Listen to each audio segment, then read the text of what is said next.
Welcome, everyone, to the six-round post-fight show with me, Zane Simon, and my co-host, Eddie Mercado. Here following up the UFC's latest fight card in Sao Paulo, Brunson Machida, and a fight card that was really awesome for Brazilian fans right up until the moment it wasn't. Yeah, they Brazilians were running the table all night. I feel like it's all my fault because I picked a bunch of Americans all on the undercard, and then I picked Damian Maia, and then he gets run over. And I didn't pick Machida, but that still made me a little sad.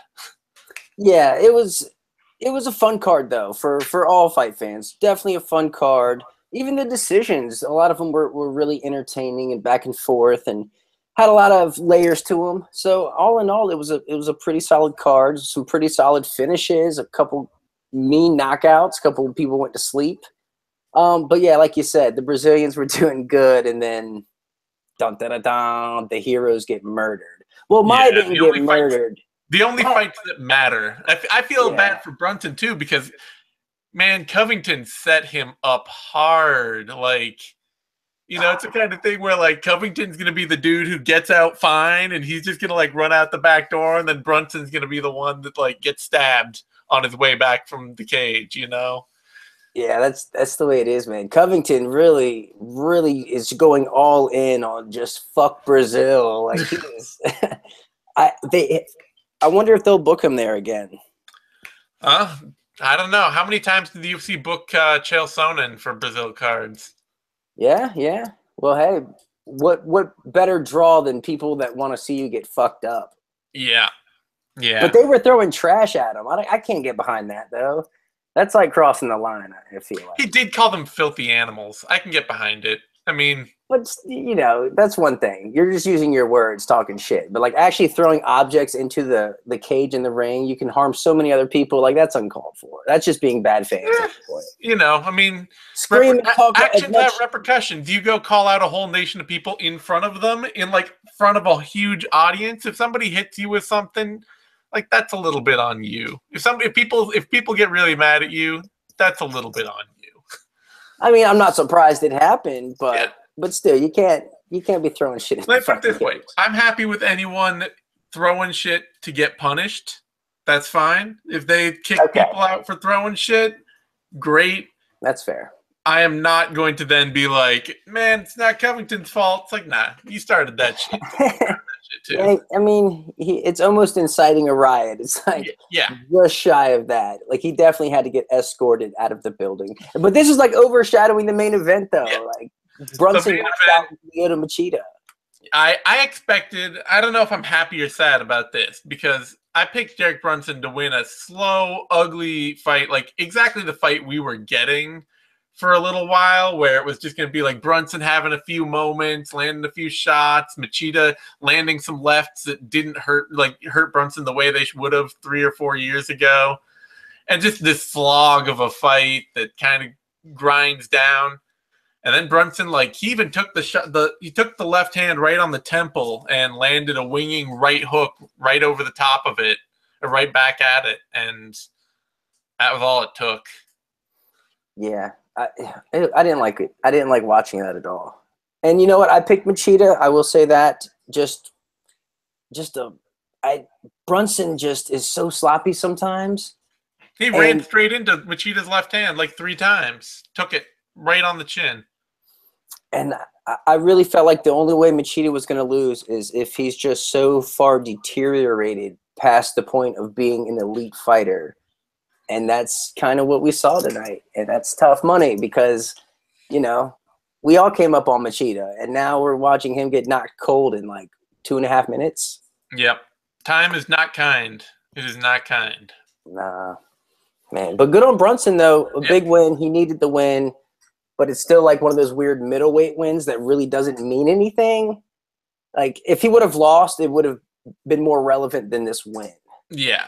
At the same time, I'm glad that DC prodded him into calling out Luke Rockhold. I mean, Luke Rockhold's not getting that title shot anytime soon with Whitaker on the sidelines waiting for GSP versus Bisping to sort itself. And Brunson might as well fight Rockhold. I mean, why not? I know there's Jacare and Romero out there too that are good fights. Like there are several good veterans fights out there in the division for a guy like Brunson or for Rockhold either. But you know, you might as well get a new name in the mix for some of these fights. And Brunson, you know, he's getting stoppages. He's up there at the top of the division, as wild and sloppy as he can be sometimes. Yeah, it's like his job is to get rid of all the old heads. Yep. But he kind of just came up short with Anderson Silva. But that's like his new role. He's getting the old blood out of there. Yeah. He is the blood transfusion. Anyway, it's both. It's one of those things where it's both. You know, the bloodthirsty part of me is like, I can't hate a knockout, and the not bloodthirsty part of me is like, oh man, I kind of hate that knockout. Yeah, that's one I hate. Like, yeah. I just like Machida too much, straight up. Co-main event, Colby Covington puts a beating on Damian Maia over the last half of the fight. I picked Maia. I thought that Covington would kind of do what he normally does, which is he'd get in on Maia, start clinching up with him, tying up with him, and have a little bit of wrestling success and just not disengage and get sucked into that sort of Damian Maia, Gunnar Nelson kind of fight where, you know, Gunnar Nelson was doing all right for a few minutes and then Maia just started reversing him and locking down positions. But credit to Covington, he knew exactly what he wanted to do, which was to shut down Maia's wrestling game and then just put a pace on him. Yeah, it was a battering, an absolute battering. And I thought Covington was going to win this. I picked him. I feel like he had so many things in his favor coming in this. One being his best friend that he trains with every single day for the past 6-7 years, you know, just fought him. So that's like a dry run, basically. So you know the tricks, you know the little minutiae of, okay, he's going to try to do this from that position. This is when I want to disengage. This is when I want to put my weight on him. Like he knew what to do when he wanted to do it. And he adjusted, which was great. Like he was getting pieced up in that first round by Damian Maia, which I've never said that in my entire life ever. So, I mean, Maia comes out and he's spamming his left hand, his southpaw cross, and he's landing and he busts up Covington. And Covington like realizes what's going on and just starts smiling like, man, I'm getting pieced up by Damian Maia, you know. But he adjusted and he stuck with it and he shook off the blood even though he was really wiping it like the whole entire fight. You know, he hung out, he hung in there and he really just put that pace on Maia. Yeah. Well, I mean, when I was watching that first round and watching him eat those lefts, I was like, man, this is it's cool to see Maia land these shots, but this is a really bad fight for Damian Maia. Like, even through the success, it's just like, oh, he cannot, like, high-paced kickboxing Damian Maia is not a fight he's going to make work. It just isn't. Unless it's a one-round fight. But yeah, and knockout world star Maia does not exist. Not in this universe. So the moment that first round was over, I was like, oh god, this is not good. This is not going to go well. And yeah, things went downhill pretty quickly in round two. Covington, of course, you know, then with his post-fight speech, calling out Tyron Woodley, calling out all of Brazil, making a mess of everything. But it's replacement time at the top of the welterweight division. Darren Till, Colby Covington, Santiago Ponzinibbio, Kamaru Usman. There's a new guard coming in. Yeah, and I'm down with it. I'm definitely down with it.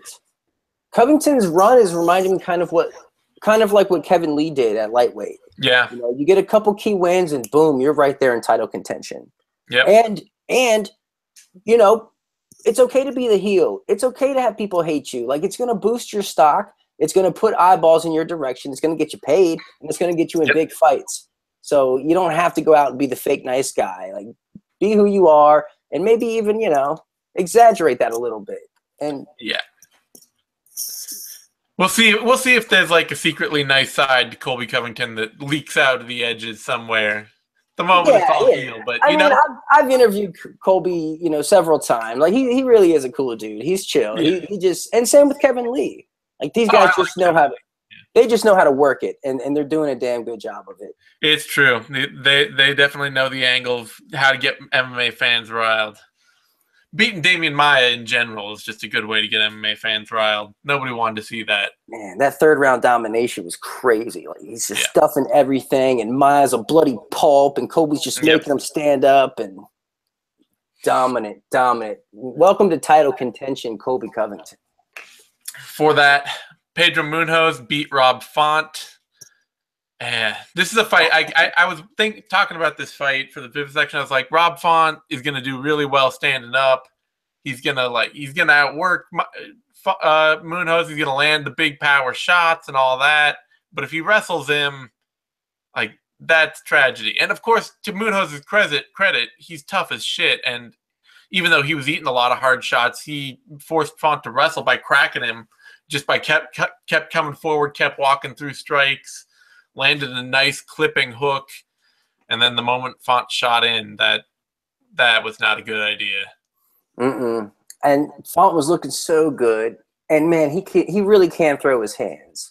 Yeah. But I feel like he just lost complete respect for Munhoz's power, and he was really getting hit clean, like really clean. And like early on, it didn't really faze him. It seemed like he didn't even care. His chin could handle it.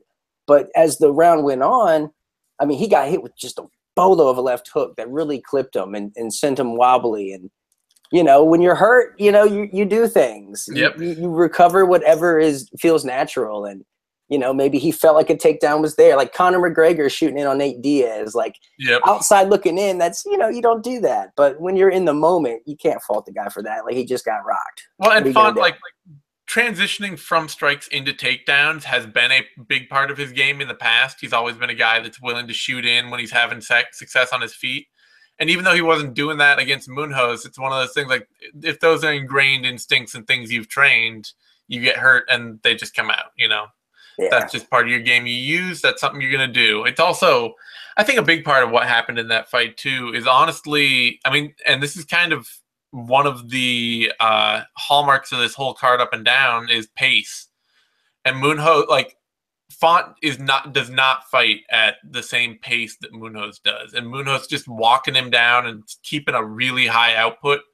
Even though Font was throwing more technical strikes, landing more powerful strikes, you know, your defense kind of fails. It gets less comfortable if you have to start fighting at a pace that you're not used to. If you're suddenly throwing your hands out there all the time, trying to keep strikes coming at your opponent all the time. And he started hanging his chin out there, and Munhoz caught it. Yeah. And yeah, pace definitely was the theme of the night. But man, Munhoz is so hittable though. Like I know. He's so hittable. So like moving forward, it's like who's next? Well, more polished strikers with better, you know, I don't know. I'm concerned. I'm concerned with how much damage he takes in fights. And He's like got even that Brian Ortega thing going, you know? Yeah. You know, he really does. And how do you like break the mold? How do you stop doing that?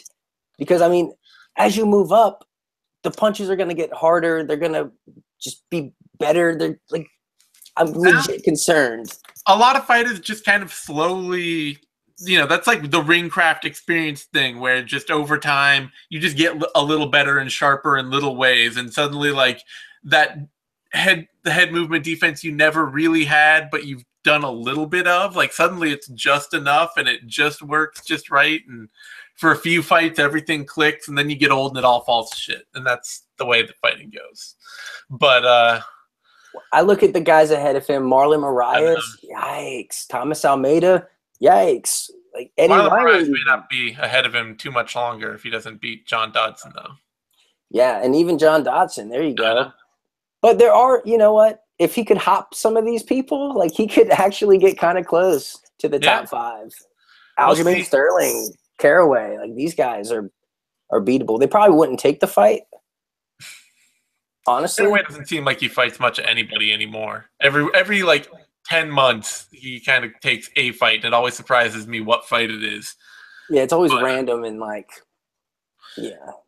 Anyway, for that, Francisco Trinaldo beat Jim Miller, and Good performance from Trinaldo. Miller came out, looked great, looked like he had a game plan for Trinaldo, landed a lot of, it really set up his left hand well behind jabs, used it to transitioned well into power double legs, took Trinaldo down, had a good game plan, and then Trinaldo just kind of solved it and started feinting, working the body, got his timing down, and from there on out, he just beat Jim Miller up. Yeah, he was just a step ahead of him from round 2 on. Miller just could not find his groove for the life of him. And it looked like he was almost about to set something up, and then like a jab would come in and just completely disrupt it. And the pace of Trinaldo, again with the pace, it was constant, even down the stretch, late in the third. You know, he's constant ground and pound. Like, they weren't the biggest shots, but they were chipping, they were scoring, and there's something you have to account for. Yeah, because Trinaldo was tired too, but he was putting on a ton of offense while Miller was just gassed beyond belief. And I think it was probably those body shots in round 2 that just sucked it out of him. Yeah, and Trinaldo, he was really being diverse with his striking attacks. He was throwing elbows and knees, and I mean, he looked pretty good. And he's super old, you know, for the sport, which is he's one of those guys, and which kind of makes me root for him. Oh yeah, he can't. I don't root against Jim Miller. No, you know, I'll say this going in, but Trinaldo, he's becoming one of those guys that I will like to see win. Just to, you know, I like when the older guys show the young bucks what's up. But moving forward here with him, like, I have no idea who they're going to give him. Yeah, he's just there as like a gatekeeper at the top edges of the top 15, where he's going to get old action fighters or the occasional guy that the UFC doesn't know what to do with, somebody like Leonardo Santos, or somebody that's like floating around out there and winning fights but doesn't have any momentum to him at all. He's just going to keep getting weird fights like that, I think, to stay busy. I don't know that he'll ever really get put in a place to make a title run, but he'll. Yeah. That top 15, fun fighter to watch.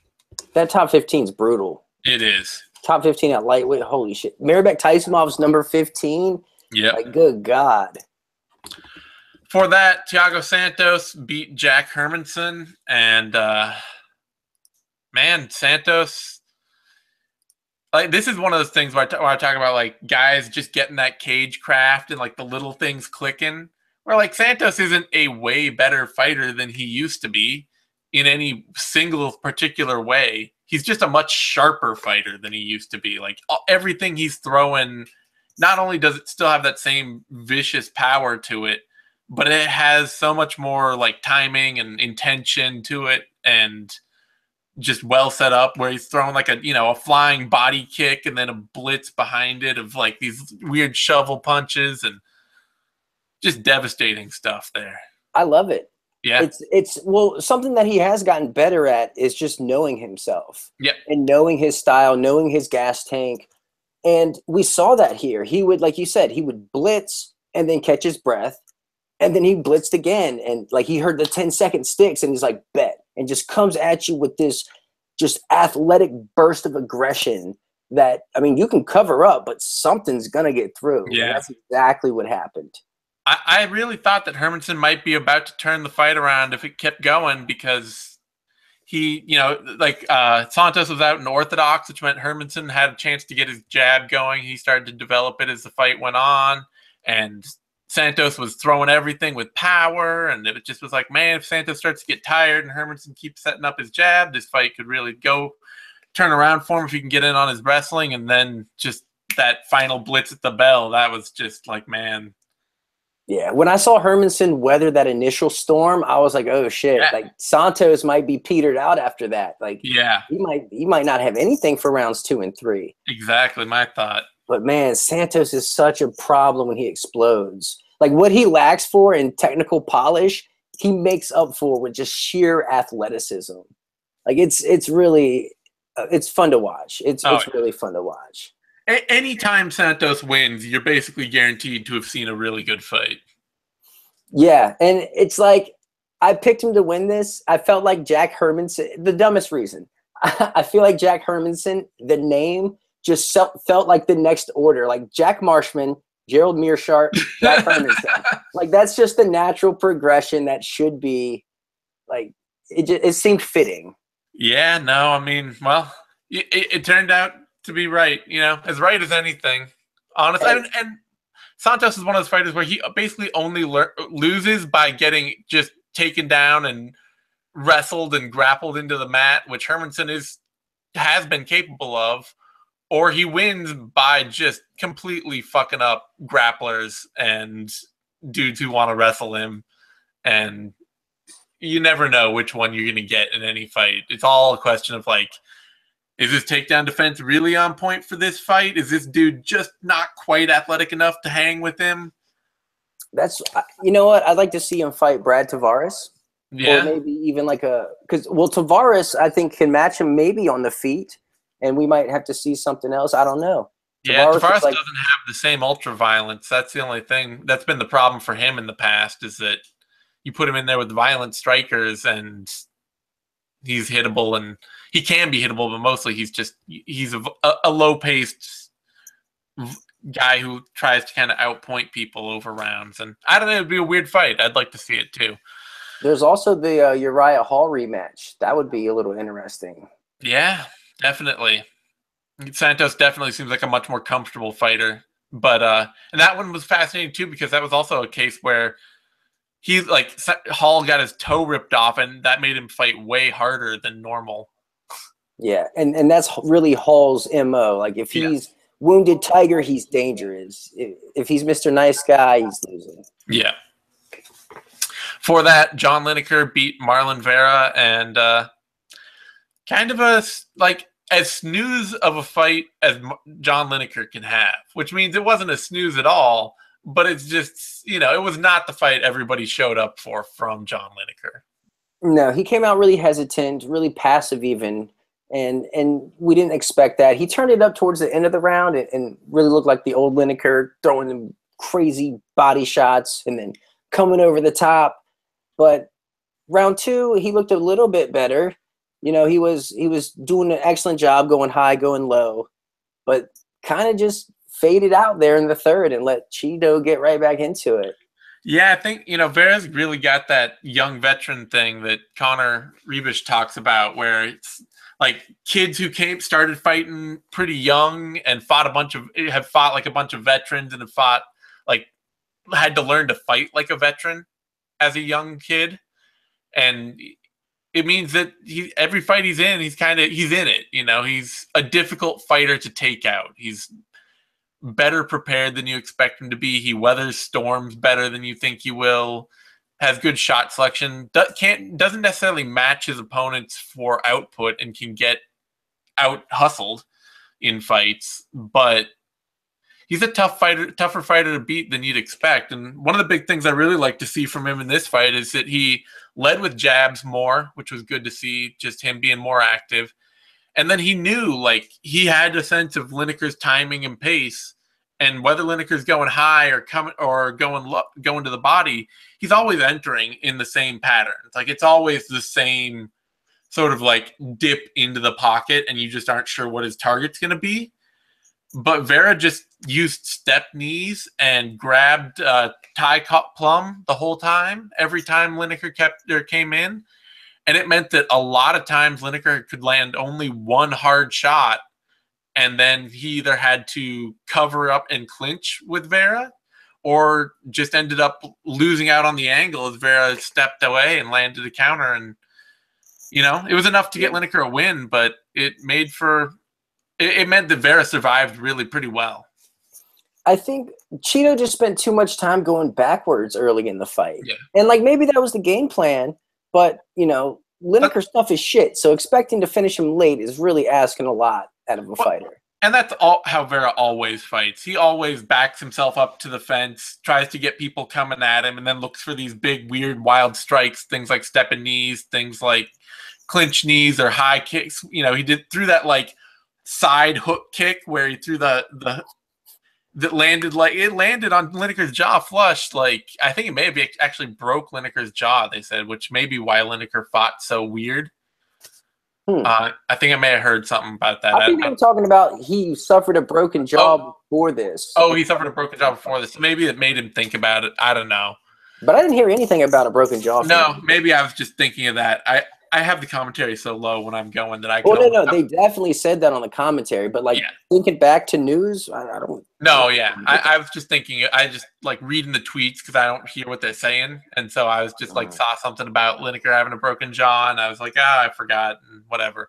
Anyway, I'm just like Vera, he always backs up and throws weird stuff, tries to catch people out. It's his style of fighting, and it's not a great round winning style, but it's also gotten him a lot of tricky success people don't see coming, you know?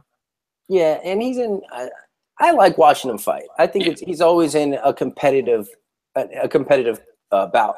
But like when he came forward in the third, when he was the one initiating and bringing the pressure, he found wild success. Yeah. It's like, why don't you do that? Why don't you just do that? It's just not what he's trained. It's not what he spent his career doing. Maybe it's something he can learn to do more going forward. But for that, Vincente Luke defeated Nico Price, and great one. You know, I would say it's Luke's best career performance, but he's actually had some other pretty good career performances. It's probably his most meaningful win, though, given the win that Price is coming off of. I would say it's his best. I would definitely say it's his best, just the way it happened. Like he slow cooked Nico Price. He slow cooked him. Like he came out just with the pressure, not really throwing too much volume, but just that constant pressure early on. Beautiful leg kicks, nice aggression. Price was landing his jab a bit, but didn't build off it at all. Didn't throw anything behind it. And Luque's left hook was landing routinely and in beautiful ways and different ways. Like sometimes it would be after a leg kick or some other technique, and sometimes it would just be naked, just like a lead left hook. Like super educated. It was nice. And then round two, holy shit, he just turned it up, like just turned it up, unloaded just plethora of just different techniques. Like, oh man. And so he drops Price, fucking follows up with this vicious ground and pound, ends up catching a Darce.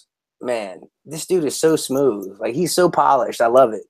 Yeah, it was an amazing performance from Luque. And you know, as much as they were talking about Price's jab early, Luque had like his jab was on point. He was working behind it all fight, and I think that's a big part of why Price was so hesitant to do anything else, is because he kept eating that jab all fight and couldn't figure out a way to work around it.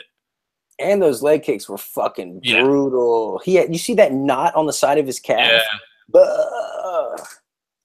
That was bad. Great win for Luque, who, you know, he needed that bounce back after his recent loss to Leon Edwards. And it was a great one. Like he's looking more and more like a guy who can turn himself into a top fighter, rather than that Edwards loss where he looked like a top fighter for a round and then just fell apart. And didn't he have a full camp for that Edwards fight? And then here he's like on 2 weeks looking phenomenal. Like, well, he was. I mean, they were saying in the broadcast that he's, you know, I don't know if he's always been doing this, but that he's keeping himself in camp like year round, basically. I mean, I've talked to him in the past, and he told me that, and I mean that could definitely be the case. But this dude is the dark horse right now in my eyes. Yeah. Before that, Antonio Carlos Jr. beat Jack Marshman. Pretty expectable fight. Basically, it's, you know, as long as Carlos Jr. could get takedowns, he was gonna win this. It was just a question of if he couldn't, Marshman might land a huge bomb that would put his lights out, but that didn't happen. Shoeface, he came out swagging on the feet. Like he came out like ready to throw. Like it's I don't mean to laugh, but it's enjoyable. He's like one of those guys where I put this out on Twitter. Like I rooted against him against Dan Kelly, but like ever since, he's just one of these guys that I want to just see succeed. It's just his personality. He just seems so bubbly and happy. Like I want this guy to win. And his nickname's Shoeface. Like, come on. I know. It's great. He's also just, I mean, he's so much fun to watch when he actually gets people down on the ground. Like, you know, that full mount. Holy shit. That was so beautiful.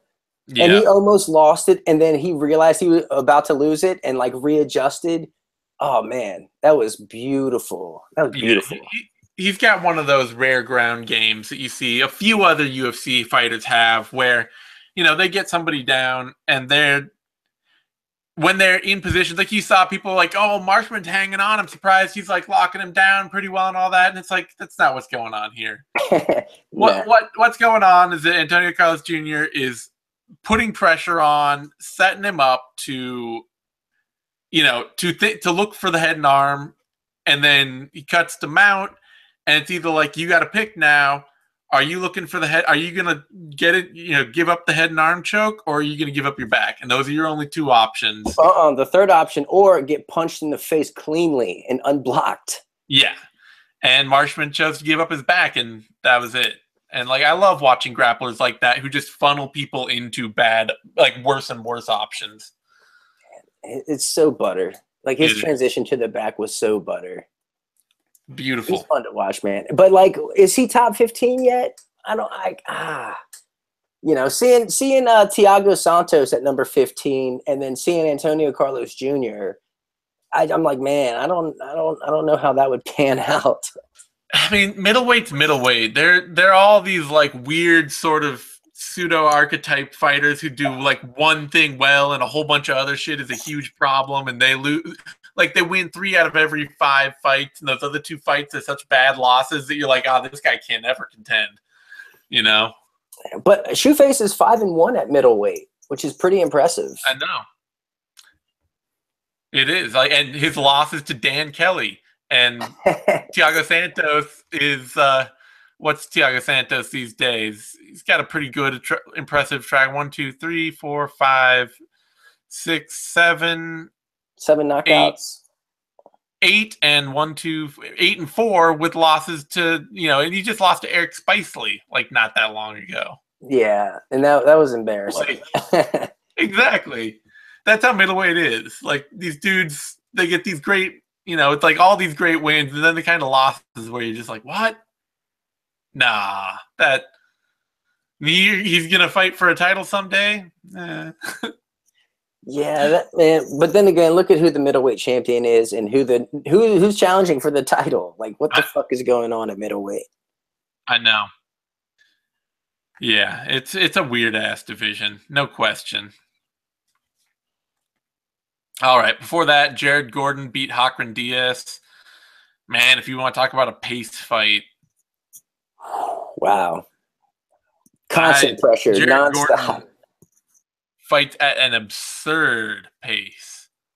Yeah, that was ridiculous. That made me tired. Like, I'm like, man, I'm breathing heavy just from like out of just empathy. Like, I know you have to be dead tired out there.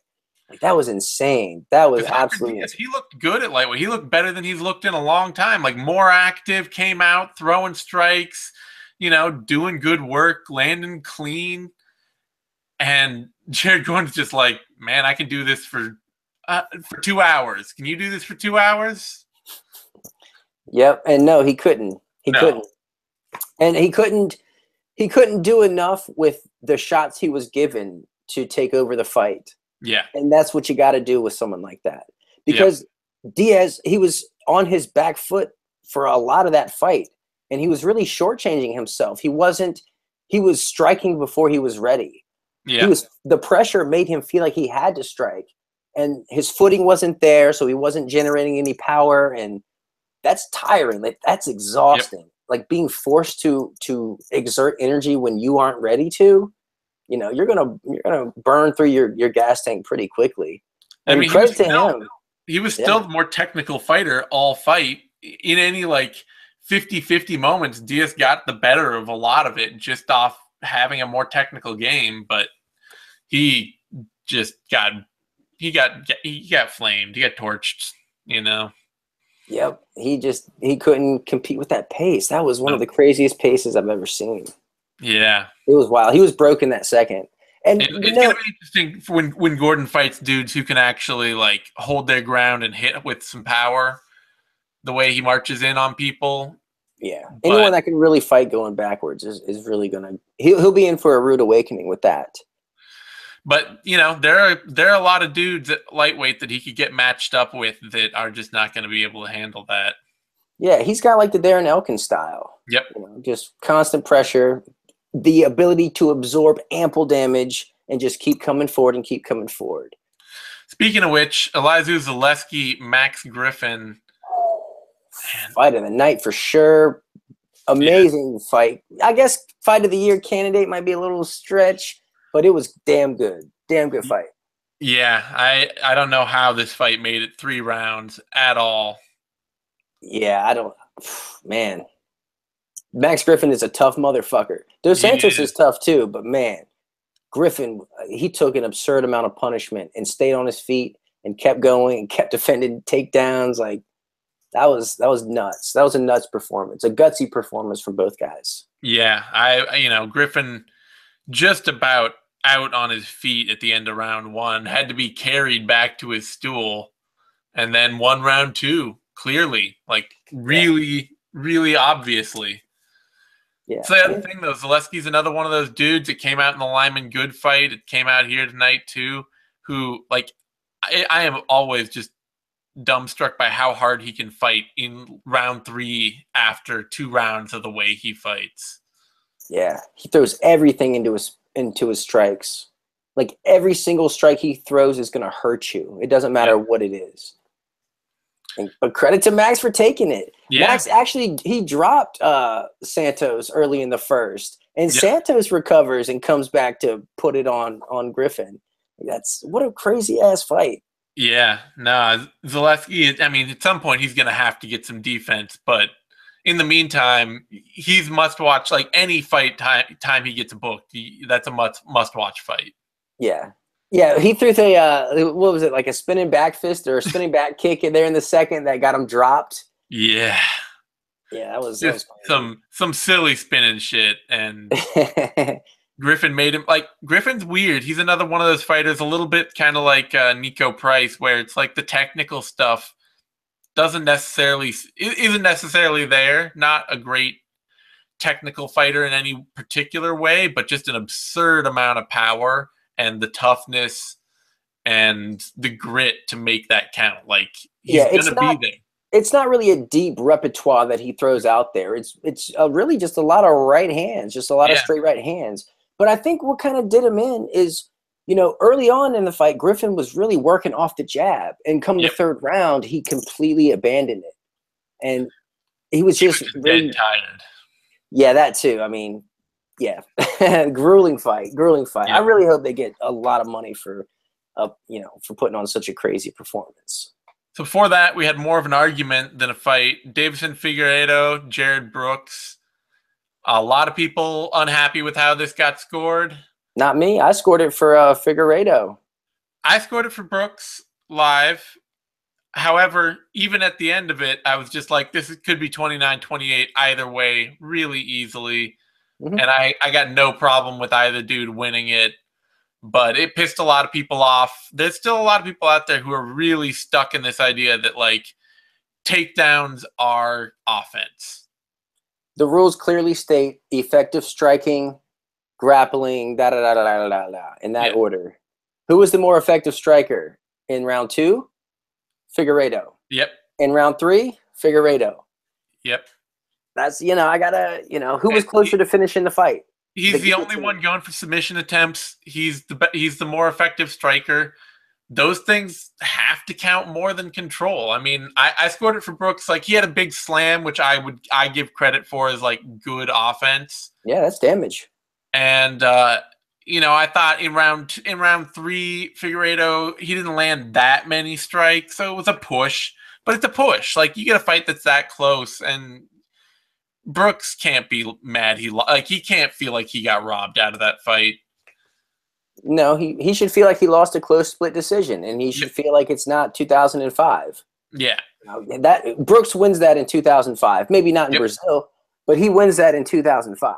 Yeah, no question he does. And it's just like I was surprised at how deeply he got frightened off of striking with Figueiredo after round 1. Because I honestly, like, Figueiredo's never been that hard to hit, and he's got a little power, but he's not been like this amazing KO machine.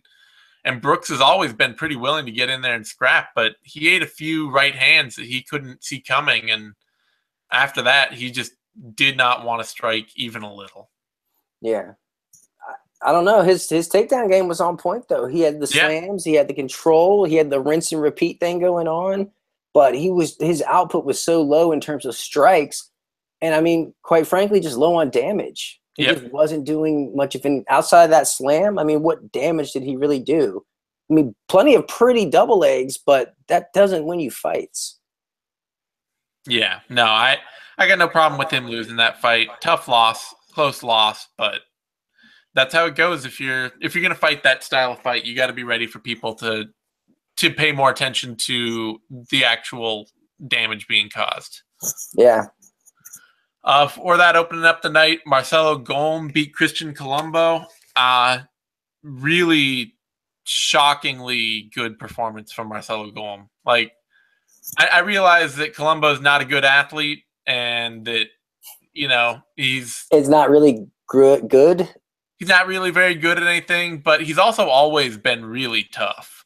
Like, really hard to put away. He's only got 2 losses to his career, and it's a 3rd-round guillotine from Luis Enrique and a 2nd-round submission from Victor Pesta early in his career, and that's it.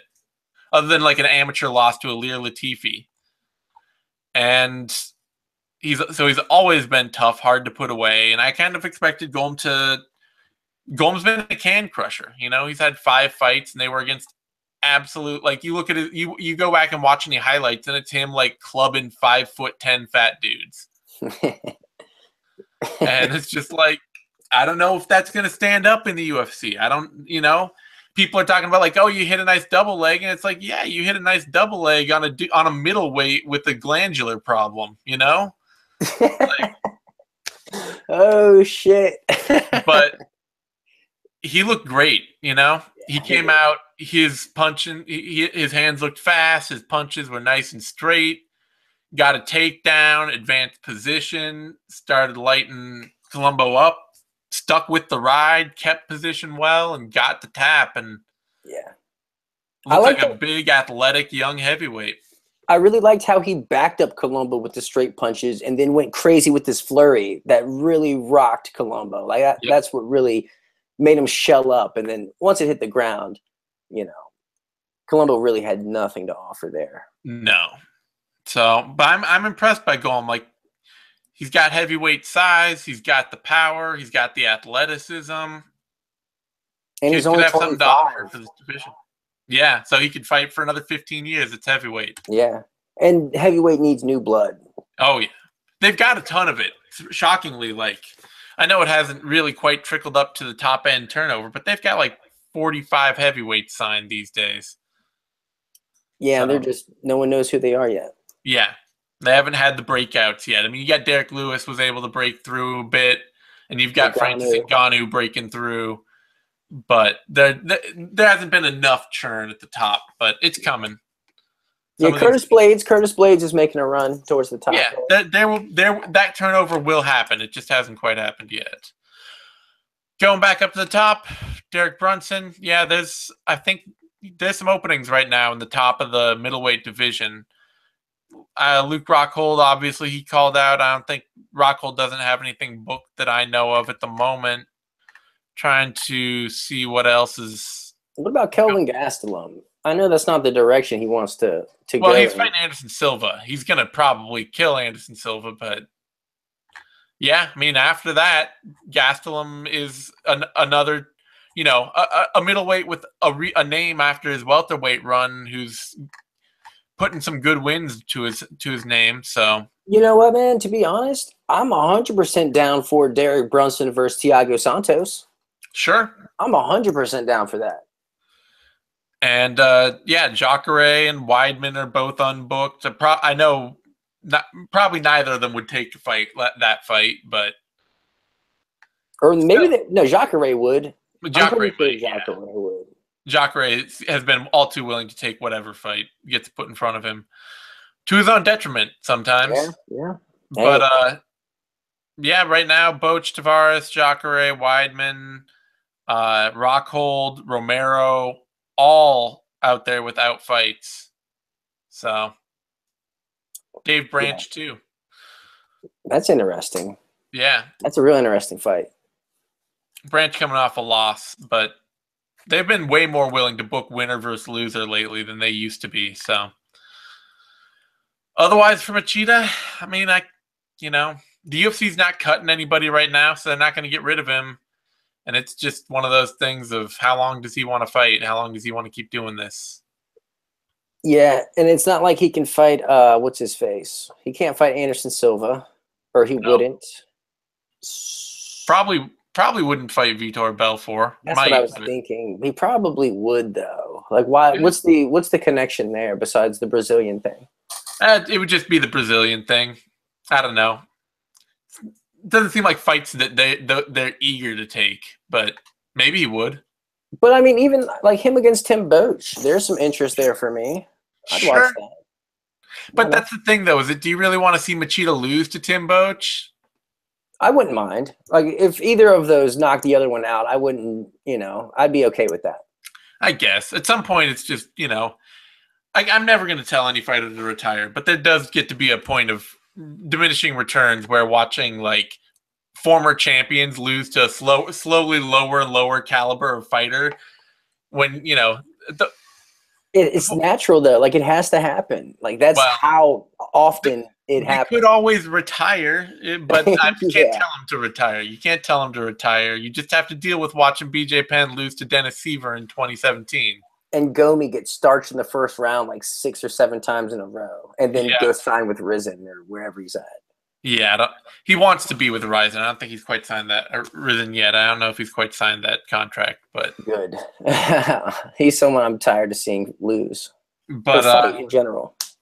so yeah. Otherwise, fun night of fights. There weren't actually any really bad fights on this card, up or down. Some depressing ones, depending on who you're a fan of, but good times overall. And Yeah, solid card. we'll be back next week for UFC 217, which is obviously, hard not to be excited for that. Lots to talk about there, lots to see for that. If you're watching this video on YouTube, give us a like. That's a thumbs up. Subscribe to our YouTube channel, MMANation.com, DOTCOM, and find me on Twitter at TheZaneSimon. Find Eddie on Twitter at The Eddie Mercado. Find both of us over at BloodyElbow.com. We'll see you next week. Thanks everyone for tuning in.